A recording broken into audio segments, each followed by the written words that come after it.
Hello दोस्तों, India की news में आपका स्वागत है। आज मैं आपको लेकर आया हूँ बटला हाउस के अजीम डेयरी में। इस बिस्मिल्लाह होटल में भी 2 दिन पहले कुछ यहाँ पर लड़ाई झगड़ा हुआ था, जिसकी वजह से किसी को चाकू वगैरह लग गया था। तो यहाँ पर कुछ लोग खड़े हैं जो बताना चाहेंगे, हम उनसे पूछेंगे आखिर सच बात क्या है। अजीम डेयरी में जो चाकू वगैरह चले थे, सर सहीर साहब हैं। सहीर साहब, एक्चुअल हुआ क्या था उस लड़ाई में? यहाँ पर जो चाकू चला था, किसके चोट ज़्यादा लगी और वो आदमी कैसा है? देखिए कि मैं सबसे पहले तो ये दुआ करता हूँ कि जिनके चाकू लगे हैं वो अल्लाह परवरदिगार उनको अच्छा कर दे और वो अपनी फैमिली में लौट जाएं। ये जो अजीम डेयरी को बदनाम किया जा रहा है, एक बच्चे को 2 लड़के यानी कि जो नशा करते थे वो उसको पीट रहे थे और पीटते पीटते दो सोशल वर्कर, जिसमें एक नवाब एक अजीम नावेद, ये दोनों इस होटल में बिस्मिल्लाह होटल में चाय पी रहे थे। वो बोले बच्चे को पीट क्यों रहे हो?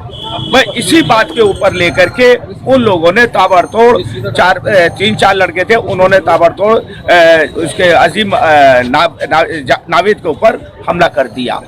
ये परसों की घटना है। तो जैसे ये लोग कह रहे हैं रात और दिन कि अजीम डेयरी में 2 गुटों में झगड़ा हुआ है, ऐसा कोई नहीं है। अजीम डेयरी को सिर्फ बदनाम किया जा रहा है और जो यहाँ आकर के अपनी अपनी रोटियां सेक रहे हैं ना, कि गुट बना रहे हैं कि अजीम डेयरी इतनी बदनाम है। मैं कह रहा हूँ कि मैं समाज सुधार ट्रस्ट का प्रेसिडेंट हूँ, जो पिछले 4 सालों से मैंने नशे के खिलाफ मुहिम चला रखी है और आज इस पूरे क्षेत्र में, अजीम डेयरी नहीं बोलूंगा, पूरे क्षेत्र में 85% नशा खत्म हो चुका है। और ये मेरी कोशिश है। मैं ये कहता हूं कि उंगली उठाने से पहले आप मेरे साथ जुड़ें और इस नशे को खत्म कराएं। और मैं जो जैसे लोग अमानत के ऊपर उंगली उठा रहे हैं, शुएब दानिश के ऊपर उंगली उठा रहे हैं, भाई उनसे उंगली उठाने से कोई कुछ नहीं मिलेगा। हमें अपने समाज में एक अच्छा मैसेज देना है, लोगों का भरोसा जीतना है, लोगों के साथ अच्छा करना है। अगर इस तरह से जैसे अजीम डेयरी को एक 2 गुटों के झगड़े में बांट दिया गया है, बाहर से कोई आ रहे हैं ये लाइव कर करके दिखा रहे हैं, इसके मैं खिलाफ हूँ। कोई 2 गुटों में कोई लड़ाई नहीं थी, वो एक बच्चे को लेकर के कोई बात चल रही थी। कुछ नशेड़ी टाइप के लड़के थे यहाँ अजीम डेयरी में और उनको लेकर के बात शुरू हुई, जिसमें अजीम नावेद भाई को चाकुएं मारे गए। बहुत गलत किया गया।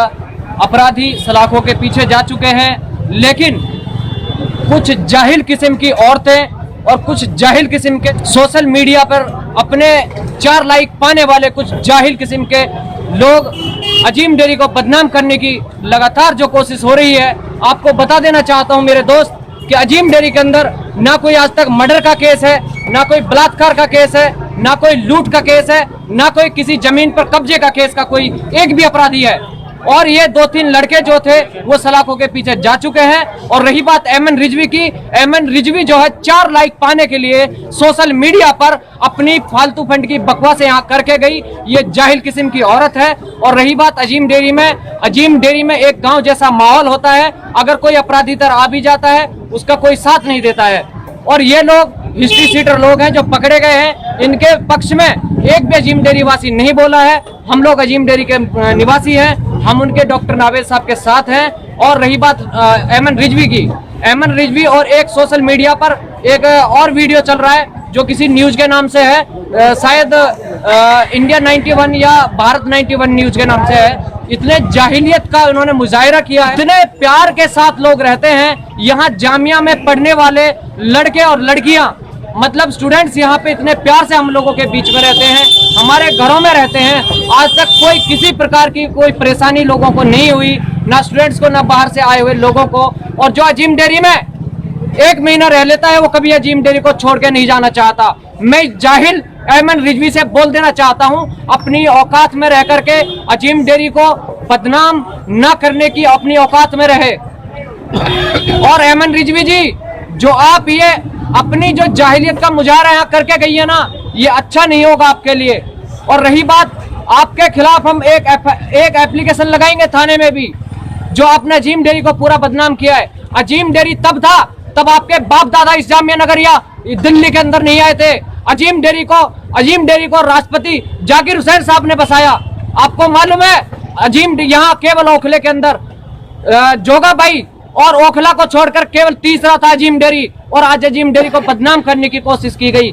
अजीम डेयरी में एक गांव जैसा माहौल है, एक समाज बसता है। और यहाँ अगर कोई बड़ा मसला होने की बड़ा मसला होने की नौबत भी आती है तो हम लोग उसे पंचायत के थ्रू निपटा लेते हैं। और अजीम डेयरी को बदनाम करने की कोशिश की गई तो दोबारा से हम बर्दाश्त नहीं करेंगे।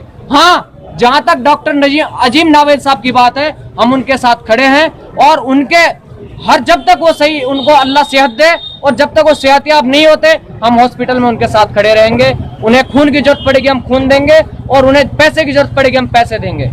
एक मैडम है कोई रिजवी कर उन्होंने कहा कि ओखला में एक अजीम डेयरी जो है बदनुमा दाग है, तो मैं मैडम से यही पूछूंगा। और उन्होंने कहा कि भाई गांजा पीता है या एमएलए के साहब के सामने बारे में कहा कौन सा गांजा नशा करता है। मुझे तो लगता है शायद मैडम वही करती हो नशा, क्योंकि मैडम को मुझे खुद लगता है उन्हें पता तो कुछ है नहीं। अगर बोल दिया उन्होंने कि भाई ऐसा होता है वैसा होता है, गली में क्राइम होता है। आप क्राइम यहाँ देख रही हो, आप 20 फुटे जाके देख लें जहाँ आप रहती हैं।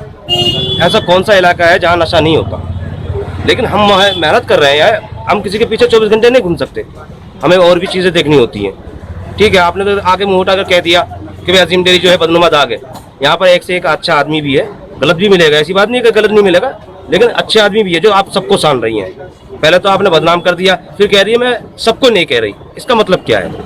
मुझे तो लगता है मैडम जो एमएलए साहब से कुंदा है कुछ है तो डायरेक्ट बोले ना, अजीम डेयरी को टारगेट क्यों बना रही है?